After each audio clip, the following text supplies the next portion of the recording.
Welcome. In this tutorial, we're gonna find out if it is possible or impossible to hide reposts on TikTok using your mobile device. So if you want to know how I did it, just keep on watching. So first of all, if you are using Android device, don't worry because the process is still the same. So let's get started. So first of all, you want to open your TikTok app.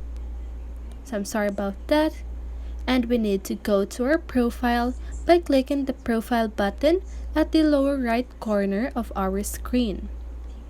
Now, click on the three little lines at the upper right corner of your screen and click on Settings and Privacy.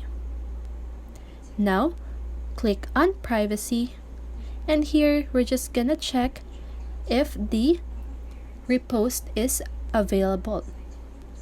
So as you can see, there is no repost option on the interaction section. So that means it is not possible to hide reposts on TikTok. Okay?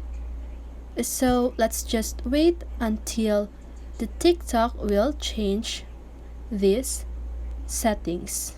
Okay? And that's it. So I hope this video helped you, and if it did, make sure to like, subscribe, and hit the bell notification so you won't miss a video. See you on the next one, and have a great day.